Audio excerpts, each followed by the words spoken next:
Darnita L. Payton, and my purpose is to educate, encourage, and enlighten. Thank you so much for taking the time to stop by my channel today. I am so grateful that you are here. Today, we are going to talk about 5 things that you can do every month for success. Now, if you want to be that go-getter and you want to do these things every day, by all means, go ahead and do them. But if you do these at least once a month, you will increase your likelihood for success.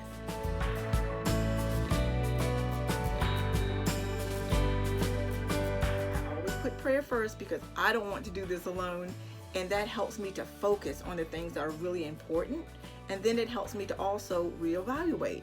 Okay, what am I hearing? Are these things really working? Do I need to continue to do them? Are they beneficial to someone other than me? Because I don't know about you, but I want to make sure that the things that I'm doing not only benefit me, but can also help someone else. And we'll talk a little bit more about that a little later. I always like to take a step back and see what things I am doing wonderfully well and what things that I'm not doing so great in. And we'll talk about that in step 2. And that helps me to refocus. Do I need to make some changes? Is this a goal that I need to maybe put on the back burner? Do I need to get someone else to help me?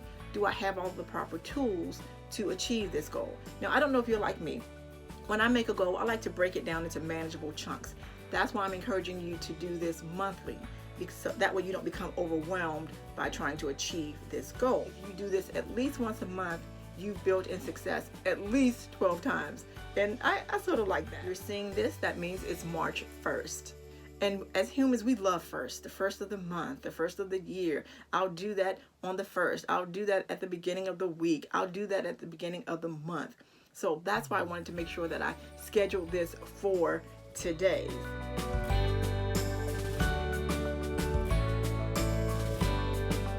We're 3 months into the year. Some of those goals have gone by the wayside and you stopped doing them, but this is the perfect time to take the time to reevaluate those goals that you've made. And you just want to see whether these are still in line with what you wanted to achieve for this year, or whether you may need to make some tweaks. Are these still the things here in March that you wanted to do in January? Are they still manageable? Have you made any achievements?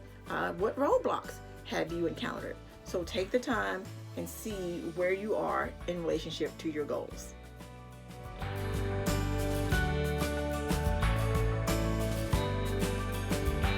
Again, we're 3 months into 2022, so you should have had some experience with whether your goals are achievable or whether you've hit some roadblocks, whether there's some things that you need to do differently.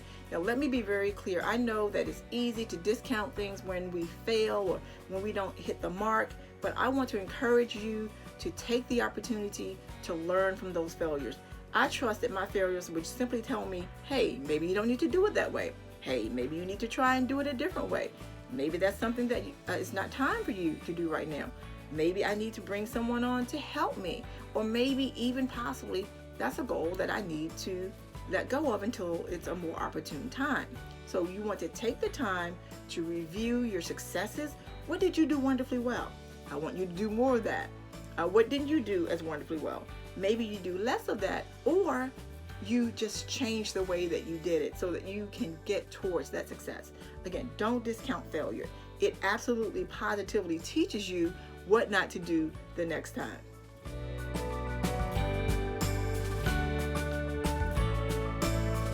Purge and declutter something. I don't care what it is, and you knew this was coming if it was a video from me.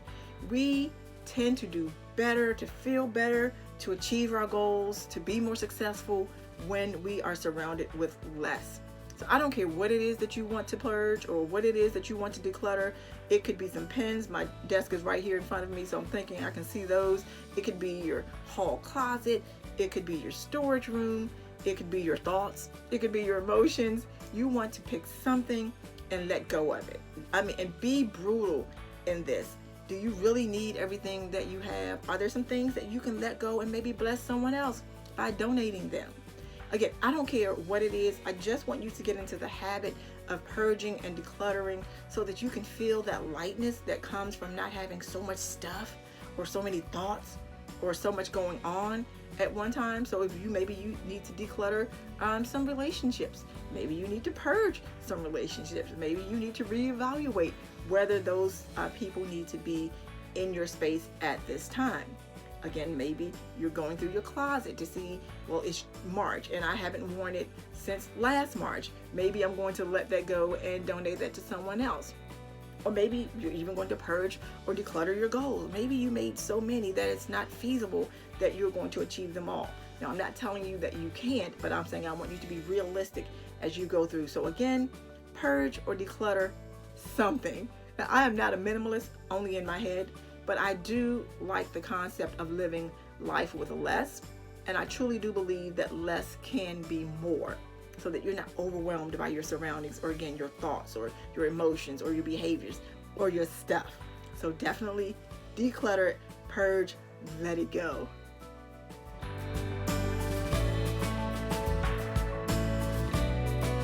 It is so important to take the time to be good to yourself. Now, that doesn't mean that you have to go out and spend a lot of money. Sometimes it doesn't even mean that you leave your home. But whatever it is that you do that makes you feel better about yourself, that recharges you, that gives you the energy to keep going so that you can achieve these goals, I want to encourage you to do those positive things. Now, I have a funny story. I was talking to someone, and if you've ever heard me say that you have to be good to yourself so that you can be good to others, or you have to take care of yourself so that you can be good to others, I truly believe that. But the person I was talking to took it a wee bit lot out of context and thought that I meant that because this person was practicing self-care, that meant that they could relegate everybody else to the back burner, or they didn't have to help anybody else while they were working on themselves or taking care of themselves or being good to themselves. And that is absolutely the opposite of what taking care of yourself means.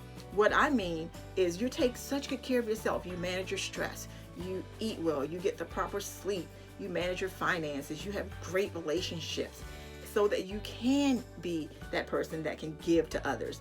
I never want to have you think that being good to yourself means that you exclude other people, especially when it's your family or your children. So being good to yourself does not mean that everything else stops because you're trying to work on yourself. It absolutely means the opposite. You are working on yourself to be a better person so that you can be better to those around you, especially if they are your children and they are dependent on you. So that was just funny to me. So I corrected that quickly and often to say, no, that is not what it means to take good care of yourself. But make sure that you take the time every month to do something that you really enjoy. And if you watch any of my videos, that I'm not big on telling you to go out and splurge or spend a lot of money on anything. Now, if that's your jam and you can afford to do that, then you do that. But small things. Maybe it's a book you want to read or listen to on audio, or if you watch television, it's a show that you really wanted to watch, or maybe it's one of your favorite meals, or reconnecting with someone that you haven't spoken to in a while, or maybe it's taking a walk, quiet walk, or working out, or decluttering. I know, is that just me? That's the way I take care of myself. Am I the only one? It's okay. I'm okay being special. But do something that really rejuvenates you and makes you feel like a better person so that you can be better to those around you. You are so important and you are so necessary and needed.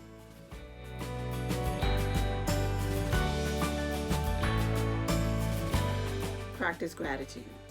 Now, I want to encourage you to do this every day. But as you're going through this monthly reevaluation of goals and plans and taking care of yourself and purging and all of that, I want you to make sure that at the top of the list, in the middle of the list, at the bottom of the list, always is to be grateful.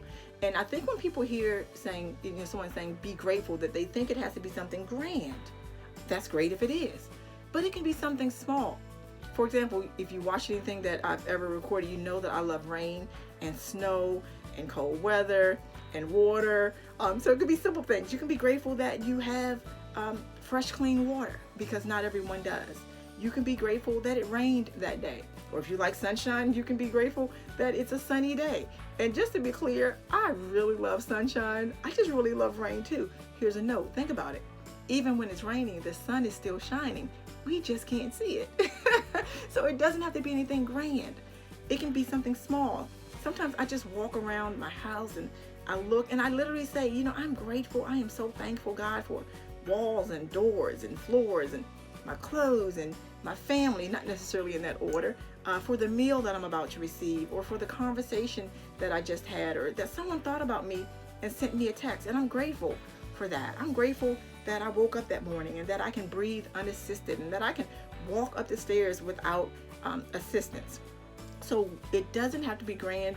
It can be something really small, but I just want you to get into the habit of practicing gratitude. And I promise you that you will see a difference in your life. And talk about success. Oh my goodness, will you be successful?